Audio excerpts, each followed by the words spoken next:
What's up guys, my name is ESO and welcome to the channel where I show you awesome things in Fallout 4. This is going to be a rough guide on how to make an effective sniper character. In Fallout 4 you only have 21 special stats to use to distribute into the stats of your character. This is a lot less than previous games, so your character can no longer become a jack of all trades that can do everything and anything. Therefore, you will find to get the most out of your character, it's quite important to specialise in a role and master it. Remember that Fallout 4 isn't actually out yet, so take everything I say with a pinch of salt. I am going off my past experience of previous games and what I have studied in the gameplay footage. That said, if you're watching this video in a few months' time, please check the description. I've probably updated this guide in a new video. But until then, let's begin the sniper build guide.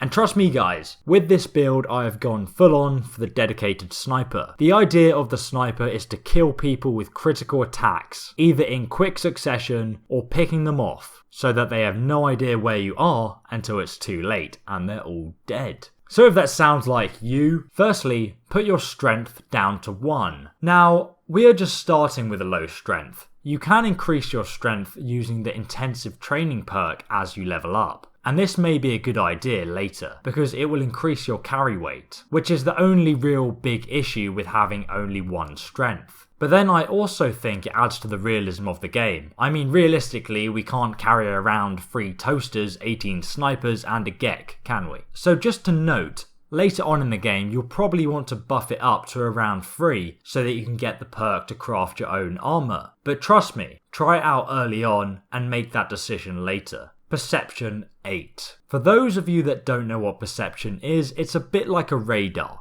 It tells you how many enemies are close by or in what direction they are and so on. And with the sniper build, this is crucial. I mean, you don't want it to be the other way around. There should be no surprises. And because of how the game works, having such a high perception skill means that you can see what level certain enemies are. This means that you won't be getting bent over and penetrated by a level 10 super mutant because you were a pillock and shot at him and your bullet bounced off his skull because you were only level 2. It also allows you to grab the rifleman perk, which is fundamental to this build, and at perception 8 you can also grab the sniper perk. I know it's obvious, yes. Perception also governs the lockpicking skill, which is going to be very useful to you because you're going to have to enter buildings, yes, confined spaces. Not ideal for you as a sniper, and you my friend are going to want to avoid confrontation when you are in confined spaces, because you'll be at a disadvantage in situations like this. Now I have in previous games played a sniper character with a very low perception skill, but having a high perception skill, especially in this game if you look at the perks that are related to it, really helps out, so I suggest you do the same. Endurance 1. Yes, it's another 1 stat. Remember what I said earlier about specialising? This is what it's all about.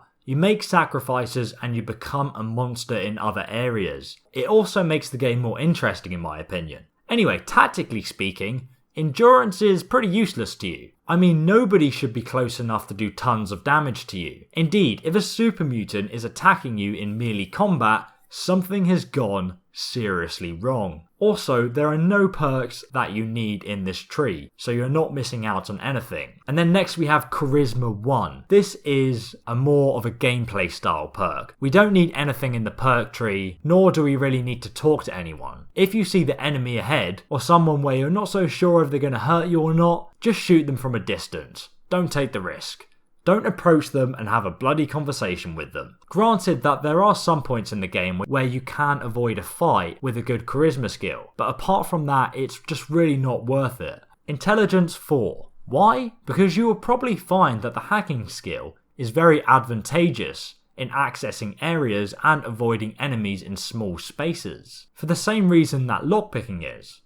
Also, even more importantly, at Intelligence 4, you can get the Gun Nut perk. This perk allows you to craft weapons. I know, I'm excited too. Remember that energy weapon sniper we saw in the trailer? You can craft that if you like. In fact, it can add a whole new level of tactics to the game and the build. You can have a sniper that does lots of damage to one target, like a typical sniper, And then another sniper that you also carry with you that does a large area of effect damage that you can use for taking out mobs of enemies like ghouls. In Fallout 4, ghouls are a little bit like zombies. They're fast, numerous, and they will overcome you. So a single shot weapon just isn't going to cut it for them. So it's very important for that reason that you craft your own weapons so you can adapt to different situations like this one. Next up we have agility. You can get the stealth perk at agility 3. So it must be at least 3 because obviously you want critical attacks on the enemy and you want to stay hidden from them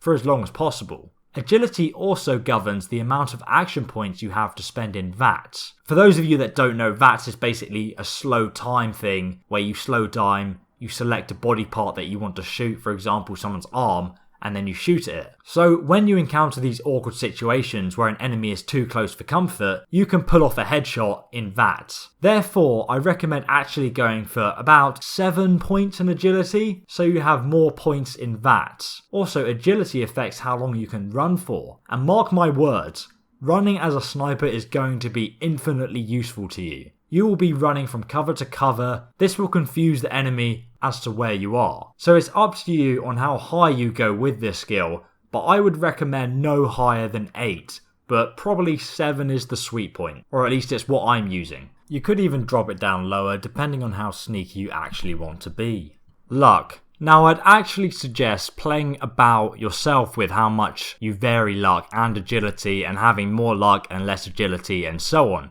But I myself am going for 6 luck. Luck determines how often you score a critical hit, which is of course very important for a sniper. But why 6?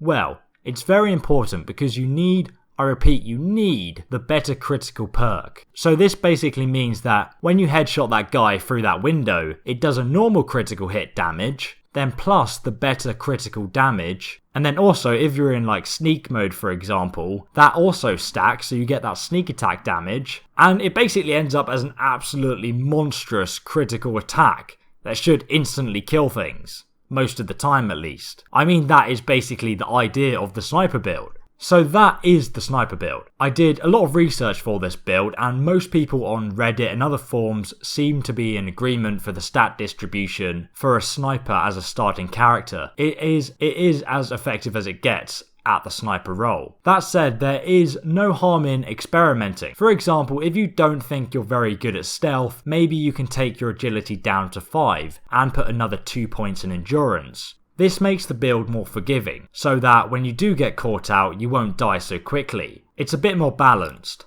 The same can also be said for strength. Like I said at the beginning of the video, having a few more points can be quite helpful there.